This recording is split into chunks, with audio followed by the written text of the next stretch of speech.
اعوذ باللہ من الشیطان الرجیم بسم اللہ الرحمن الرحیم سامعین و ناظرین السلام علیکم ورحمۃ اللہ وبرکاتہ۔ اردو گرامر کے ساتھ آپ کے خدمت میں حاضر ہوں۔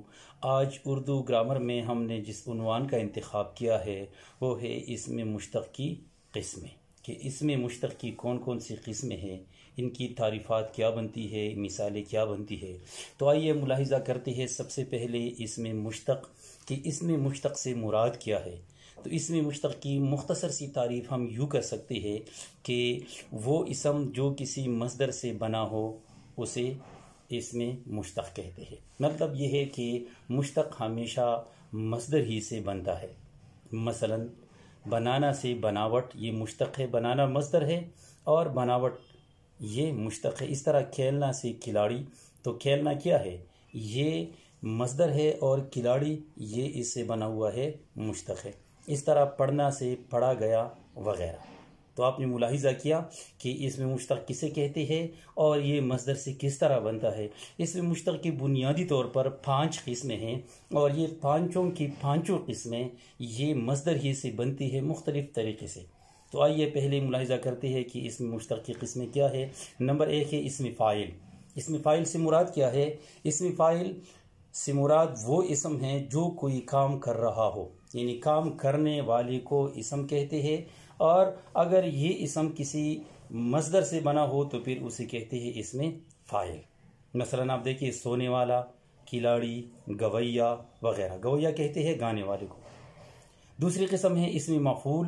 اسم مفعول سے مراد وہ اسم ہے جس پر کوئی کام واقع ہوا ہو، یعنی اگر کسی اسم پر کام واقع ہو تو اسے کہتے ہیں اسم مفعول، اور اگر وہ مشتق وہ ایسی صورت میں یعنی مصدر سے بنا ہوا ہو۔ مثلا آپ دیکھیے پڑھا ہوا، لکھا گیا، گیا ہوا وغیرہ، یہ ہے اسم مفعول۔ اس کی تیسری قسم ہے اسم معاوضہ۔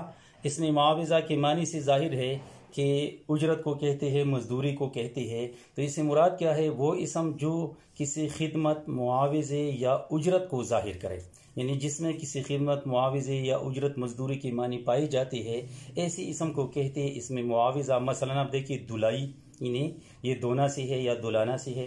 رنگائی، یہ رنگنا سے ہے یا رنگانا سے ہے۔ سلائی، یہ سینا سے ہے یا سلانا سے ہے وغیرہ۔ یہ اس کی مثالیں ہے۔ اس کی چوتھی قسم ہے اسم حالیہ۔ حالیہ آپ کو معلوم ہے یہ حالت سے ہے۔ تو اس سے مراد کیا ہے؟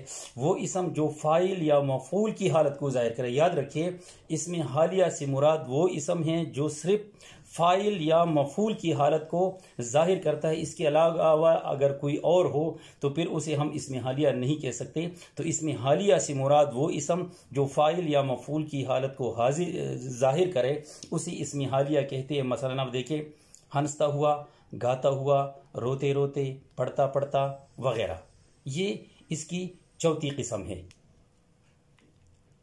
اور اس کی 5ویں قسم ہے اسم حاصل مصدر۔ یہ ذرا مشکل ہے، تو غور سے آپ یہ سنیے، دیکھیے، تاکہ آپ کی سمجھ میں اچھی طرح جائے۔ اسم حاصل مصدر سے مراد کیا ہے؟ وہ اسم جو کسی مصدر سے نکلا ہو، یعنی یہ مصدر سے بنتا ہے کیونکہ یہ مشتق ہے، اور مصدر کی معنی دینے کے باوجود خود مصدر نہ ہو، یعنی اس میں مصدری معنی پائی جاتی ہے لیکن یہ خود مصدر نہیں ہوتا، ہاں مصدر سے یہ بنتا ہے۔ مثلا آپ دیکھیں گرجنا سے گرج، جلنا سے جلن، پڑھنا سے پڑھائی وغیرہ۔ اب دیکھیں یہ اصل میں مصدر سے بنا ہوا ہے اور اس کے اندر مصدری معنی پائے جاتے ہیں، اسی لیے اسے حاصل مصدر کہتے ہیں، لیکن یہ خود مصدر نہیں ہوتا۔ اس کی مثال سے آپ ملاحظہ کر سکتے کہ گرجنا سے گرج، اسی طرح جلنا سے جلن، پڑھنا سے پڑھائی وغیرہ۔ تو امید ہے کہ آج آپ نے اسم مشتق کے حوالے سے پوری طرح جانا ہوگا۔